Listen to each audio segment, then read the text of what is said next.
What about Trump appealed to you? Am I allowed to cuss? Yeah, you can. I mean, part of it is he's an asshole.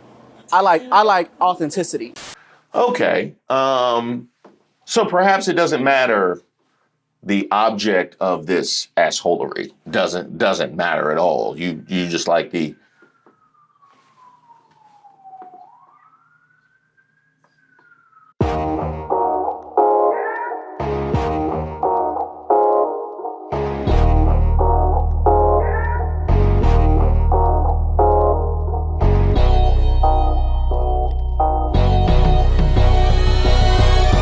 Hey, shout out to all of the subscribers and members here on the channel. Don't forget to give the video a like, and that includes y'all watching on the television.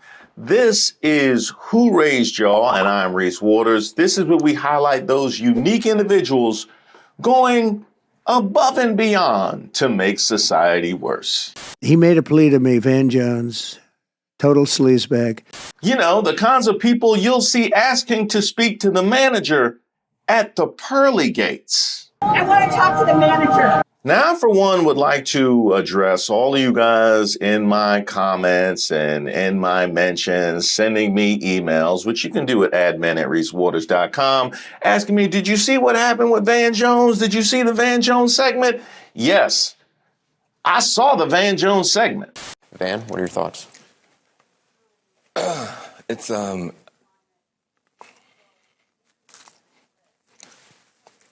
Well, it's easier to be a parent this morning. It's easier to be a dad. It's easier to tell your kids character matters.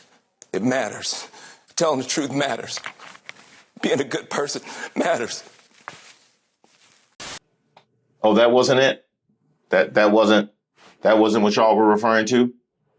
Well, I got more in the trunk. Even people who are pushing for this to happen, it's kind of like when your grandpa, you got to take the keys, and everybody, you got to take his keys, you got to take his keys, you got to, and he's fighting, and everybody's so frustrated, and then you finally get the keys back, and then you just cry, because this is somebody that you love, this is somebody that you care about, this is somebody who was there for you, this is somebody you wouldn't be here without him, and you had to take something from him. That still wasn't it. I could have sworn when you said you see the Van Jones, he was crying at work again. I could have sworn that. But I would like to address this one because I never got a chance to. I need to know what's going on down there at Shady Pines that you got to take Grandpa's keys. You know what I mean? Is it that lit over at the home? Because if the shuffleboard is that lit over at the home that you got to take Grandpa's keys, I'm checking in early. I can tell you that right now. And a quick PSA to anybody who's watching, never take Grandpa's keys. Never take Grandpa's keys. That man done been through the war. He done been through original segregation. And yes, in 2025, now we got to call it original segregation. He's been through some things. You do not take Grandpa's keys. You hide Grandpa's keys. That is a easy, non-confrontational way to make sure that Grandpa gets home safe. And he not going to be the wiser. He ain't been able to find his keys since his 20s. How the hell did Donald Trump figure out the mainstream media is the fringe and the fringe is now the mainstream? How the hell did Donald Trump figure out? I mean, Joe Rogan is obvious, right? Like, we knew the guy had a big audience. It's not like we were like stunned, but like, how the hell was he, the 78-year-old guy who doesn't even have a computer and still like writes handwritten notes? How did he become the guy who cracked the code on, to your point, running a cultural, I don't even want to say campaign, running It was a movement. Look, heading a cultural movement versus a campaign. Every one of your people knows Elon. Listen. Yeah. So I mean, everybody keeps, I mean, the problem is you have a framework in your mind that how can Donald Trump?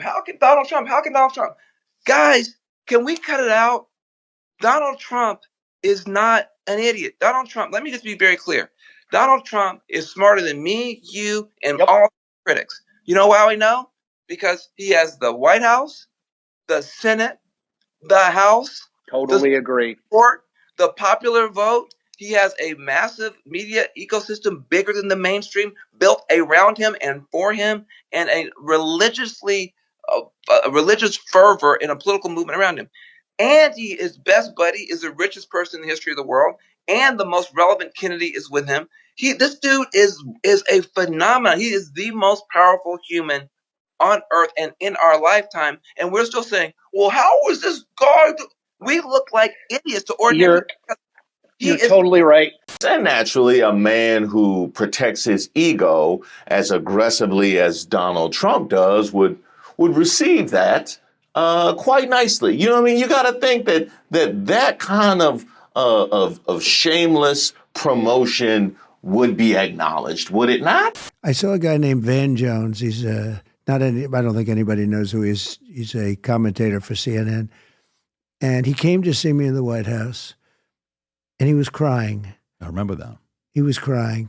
And he made a plea to me, Van Jones, total sleazebag. I mean, really, this the man you calling smarter than all of us? And of course, you have the Declaration of Independence. What does it mean to you? Well, it means exactly what it says. It's a declaration. It's a declaration of unity and love and respect, and it means a lot. And it's something very special to our country. Yes, exactly. And I'm pretty sure that's the write-up that the Declaration of Independence has in the Trump Bibles. I'm pretty sure it says Declaration of Independence, and it just has a transcript of everything that he just said right there.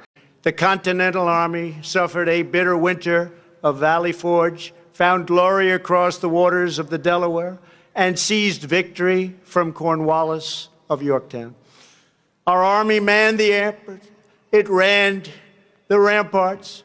It took over the airports. It did everything it had to do. That is the level of education that we're pushing all across America. And quite frankly, the level of education which we saw on display in November, because the aforementioned Van Jones sat down with some Black Trump supporters. And my goodness. CNN's Van Jones has been talking to Trump supporters dating back to 2016. He is, as you know, a Democrat who is a former senior advisor to President Obama. For tonight's report, he met with a small group of Black voters, a man and a woman from South Carolina and another woman from North Carolina, all of whom voted for President Trump. CNN's exit polling shows Mr. Trump got 8% of the Black vote in 2016, and that grew slightly into the teens over the next two elections.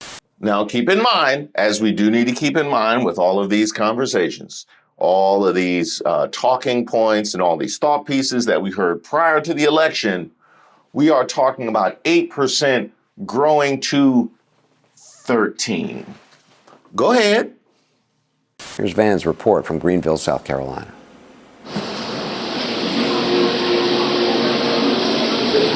There they are.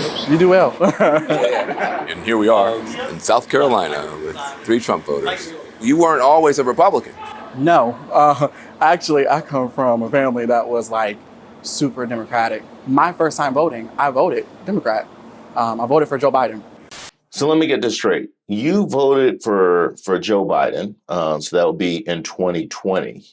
So that would mean that Donald Trump's actions and behavior from 2020 to 2024 was the reason for you to change your vote. Literally, you got in at the disqualifying part of the Trump experience, right? The part that we reflect on when we say, I can't believe those people still voted for him after X, Y, and Z. He came during X, Y, and Z. What about Trump appealed to you? Am I allowed to cuss? Yeah, you can. I mean, part of it is he's an asshole. I like authenticity. Okay. So perhaps it doesn't matter. The object of this assholery doesn't matter at all. You just like the.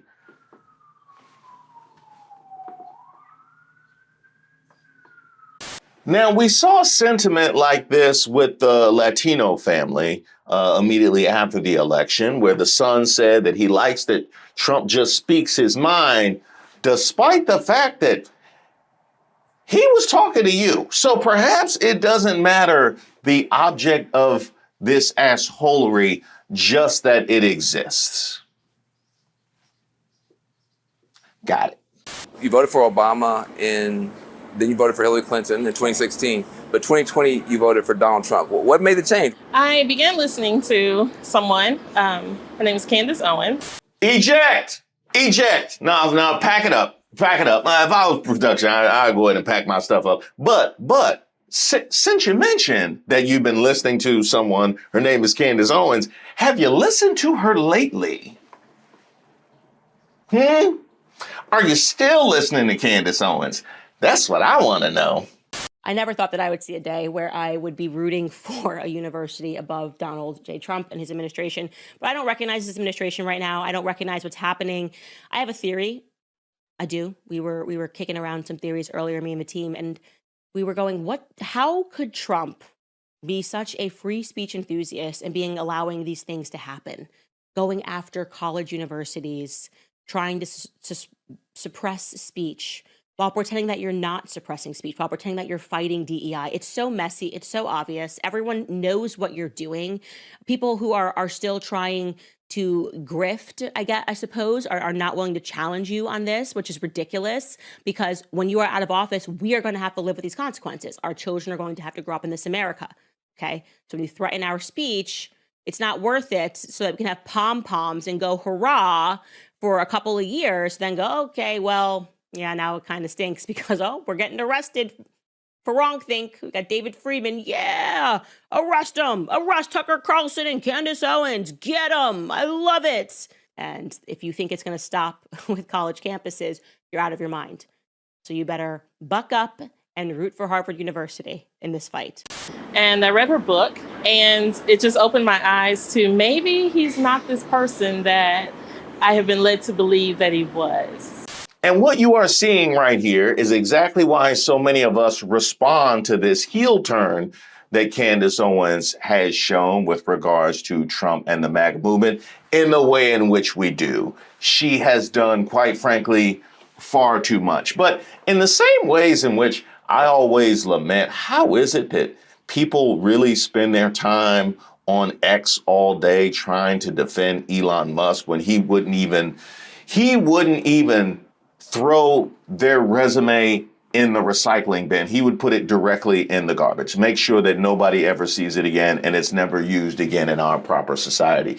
The way in which people do that, I have to look at Black Candace Owens listeners who apparently have had their mind changed, irregardless of the fact that she wouldn't even let y'all serve drinks at her baby shower. So you voted against Trump in 2016. Yes. But then in 2020 you voted for him? Absolutely. Why? I saw how things were going during his first term, and I was pleasantly surprised, and I was pleased with what was happening. I saw the economy getting better. I saw country relations in certain countries getting better. As I've been warning for months, America wants our land, our resources, our water, our country. Never. But these are not idle threats. President Trump is trying to break us so that America can own us. So you saw what was going on in his first term and you were pleased with what was happening. Now, when the election came about in 2020, we were dead in the midst of COVID that he had mismanaged, leading to untold deaths, disproportionately poor and Black. And that was what you were pleasantly, you wanted to make sure that we landed the plane with him on COVID. Is that was it? What are some things that he's doing that you do like? For me, I like the border. I just don't like the idea of someone coming here illegally and getting benefits that can serve my community. So that's the reason why I support him on that border policy. And that is a fair assessment until you get to the point of that can serve my community. Where that could serve my community. How about that could serve my community part? And what community is that exactly? It's certainly not the Black community, because that would be DEI now, wouldn't it? Yeah, it would. That would be DEI. So what community is this? Is he talking about the barber community? When you think about the border, you think about people coming here who are getting more help than people who live here and who are born here. Yeah. And I got that perspective not from news channels. I got it from social media. TikTok is like a holy grail. We even see it with the things that we learn about the United States government outside of the United States. People are showing Americans, hey, look at what's going on. Do y'all know that your government is doing this? Have you seen this? Have you looked at it from this perspective? Now, a couple of things. We've seen other countries do a whole lot to try and educate us recently. Have you checked out China? Without United States, you have nothing, China. Yes, MAGA, we don't have child labor, school shooting, homeless problem, genocide, oligarchy, monopoly, crazy expensive yet inefficient healthcare system, heavy tax on working class, property tax every year, anti-Semitism awareness law, supremacy bubble you live in, built by multi-billion-dollar worth propaganda, fake free speech, fake democracy. Yeah, you guys got it all.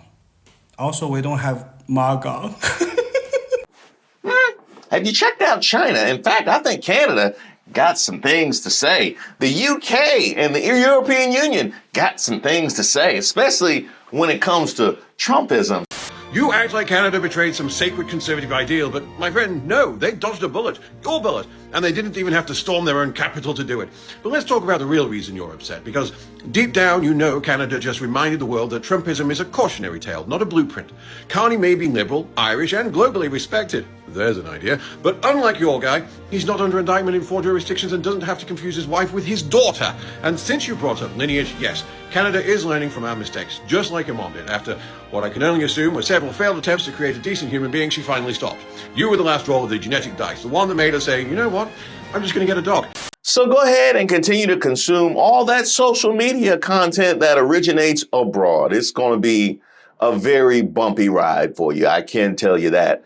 But while we're on the topic of social media content and foreign countries, I'm old enough to remember the disinformation and misinformation campaign that originated in Russia in order to try and get Trump installed. See, that's something, if you weren't just on social media, if you also paid attention to other sources, that's something that you would be aware of. But something that you should be aware of, Democrats, as much as I disavow just about everything that's come out of his mouth, the one thing that I will acknowledge is the fact that he gets his information on social media, because I just talked about Jasmine Crockett lamenting the communication gap between the Democrats and voters. Y'all better get on that.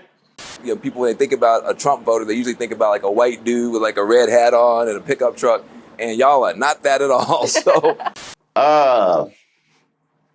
they're not white dudes. I'll give you that.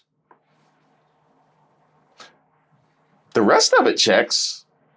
Donald Trump's team went in, they took down Harriet Tubman's picture for a quick minute. They're trying to like knock out the black museums. What does that have to do with the price of eggs, and how does that impact you?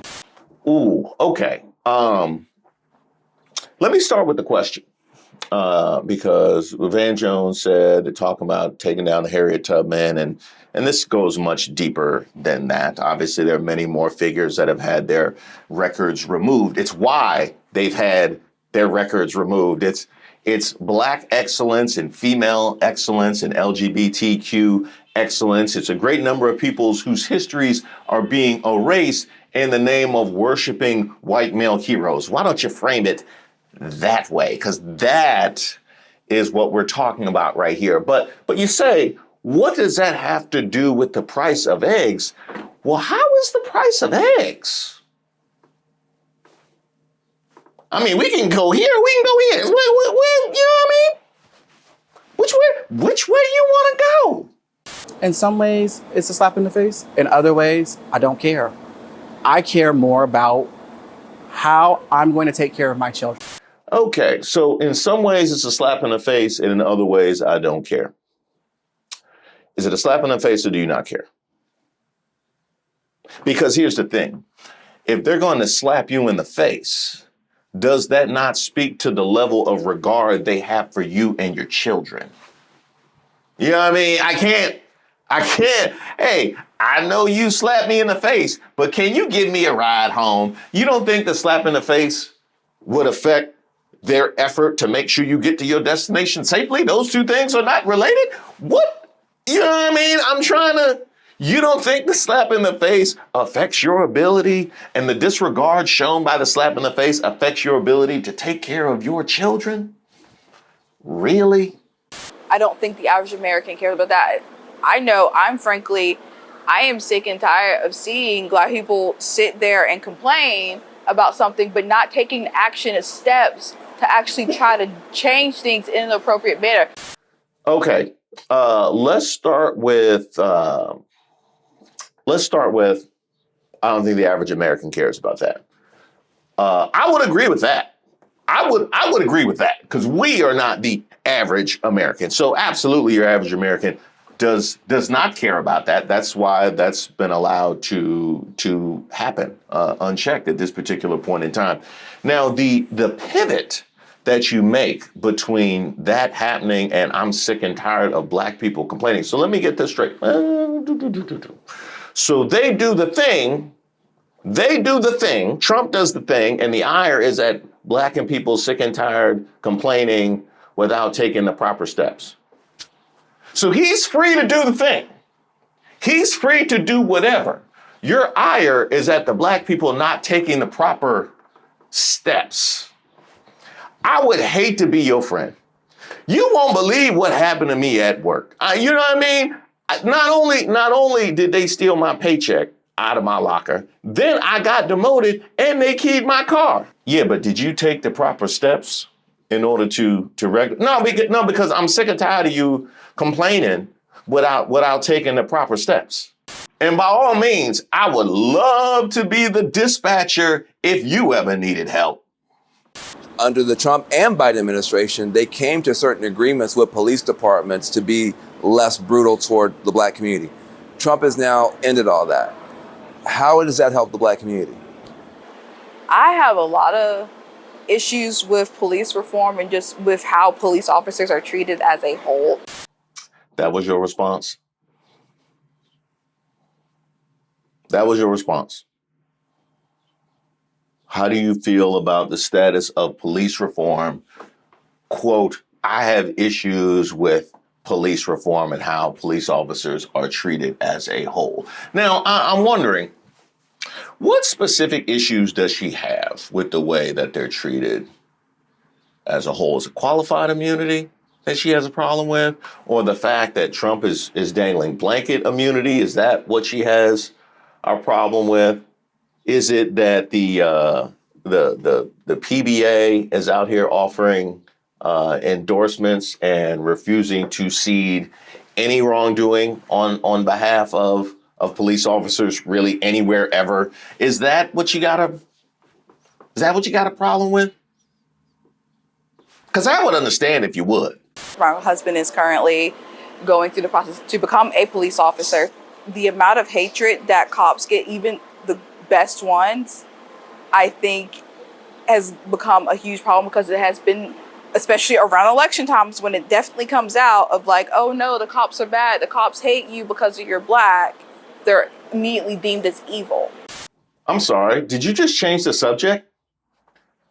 Did you just ask about police reform, get a woman whose husband is looking to become a cop to respond about the way officers are being treated, and then change that will be the soundbite on the. So that's what we're doing. That's what we're doing. Let's also address this, because she's actually the same one who I said I would hate to be your friend. So just imagine, in fact, that we are friends, and all the things that I highlighted happen to me at work, get my check stolen and get my car keyed and get demoted and all that happened. Let's say there was another person that I found to be solely responsible for that. And when I confronted them about that, not only did they disavow any responsibility in what had happened, but made it my fault for being in a position to be victimized. How would you interact and respond with that person? Let's not act like the response that you see from police organizations, when in fact there has been some misconduct of how dare you, and the blue wall of silence has nothing to do with this. It has nothing to do with this, huh? This man is talking about running for a third term. Now, what do you think about that? The third term, for me, absolutely not. I think it's at the end of these 4 years, it's time to move on. Let's be honest. You saw Candace's last video, didn't you? You saw Candace's last video, didn't you? Whatever she say. Whatever she say. I know. You ain't slick. This is a prime example of him trolling people because people have said, they're like, oh, if he gets in the office, he's going to be a dictator. He's going to try to run for a third term. So he's like, okay, y'all think I'm going to do that? I'm going to mess with y'all and say this to take y'all out. So he gets the freedom to behave like a dictator when people say that's what he's going to do. He gets the freedom to do that for trolling purposes. But your issue is with the black people for not taking the proper steps. Is that anybody got a mirror? Somebody bring them. No, because she can't see herself in these cameras. And obviously it's been far too long. He's going to be a dictator. He's going to try to run for a third term. So he's like, okay, y'all think I'm going to do that? I'm going to mess with y'all and say this to take y'all out. I thought you loved this man because he's so authentic and he's such a truth teller. But you need to know the difference between somebody trolling somebody, and this is a prime example of him being a troll. Now, that was a hell of a catch by Van Jones, because the same people talking about I love him while he's authentic want to now cherry pick things that they want to disavow, and now all of a sudden he's trolling. There's worshiping whiteness, and there's this. If you had to do it all over again, would you vote for Donald Trump again, yes or no? Yes, I would. Now, in the future, I am not a diehard Democrat or a diehard Republican. If there were a Democratic candidate who was more aligned for me, then I would vote Democrat. If you go back in time, would you vote for Donald Trump, yes or no? Yes. I think I might know the answer on this next one. She said yes. It's immediately yes. No, I'm sorry. If you had to do it all over again, would you vote for Donald Trump, yes or no? 1,000% absolutely yes. And I'm disgusted, Van Jones. Because this was the question that needed to be asked. This was the question.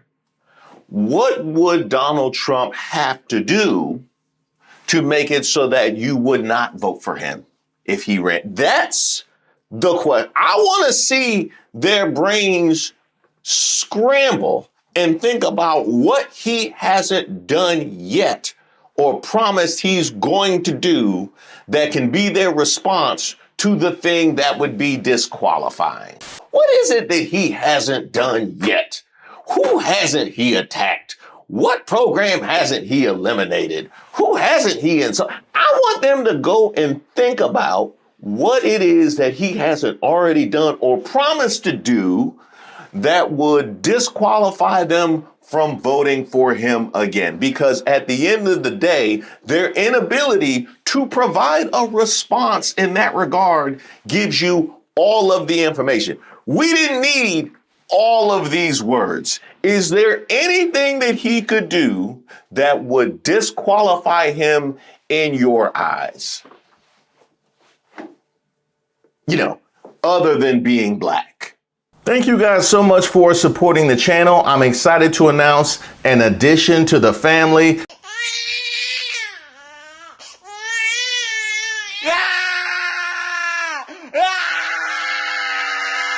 No, not that kind of addition to the family.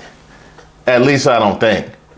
Hey, baby! No, this will be in addition to our professional family. I'm excited to announce the new Patreon page. That is patreon.com/Reese Waters. For those of you that are looking for another option for membership, you're looking at some of the perks and bennies of membership over on YouTube, like early access to the videos, some of the videos that I post throughout the week that never hit the main timeline. You're looking for access to the members only lives or the back catalog. All that good stuff is now also available over on Patreon. There's also some Patreon exclusive things like the community chat function, which is kind of like our premiere that never ends. If you were looking to discuss the goings on of the day throughout the day, just like we always do in the live chats during the premieres, now you can do it. I'll be over in those chats. The mods will be over in those chats. So you'll be able to enjoy that as well. Patreon also allows me to release a newsletter weekly. Now, there's a monthly newsletter that I've spoken about previously that will still be going out, and everybody will be getting that. But there'll also be a curated weekly newsletter as well, with some of the content that either has been left out or going a little bit further than some of the videos that we put on the timeline. You can sign up for that over at Patreon as part of their exclusive offerings. And if you would like to give Patreon a try, we're excited to offer a discount for the first few months of membership. And if you are a current member in deep water or troubled water and you would like to try Patreon, we can actually offer you a couple months for free. So look out for that code. That'll be hitting your inbox shortly. But as I always say, I am extremely grateful to all of you for making this moment possible. You sure it's no baby?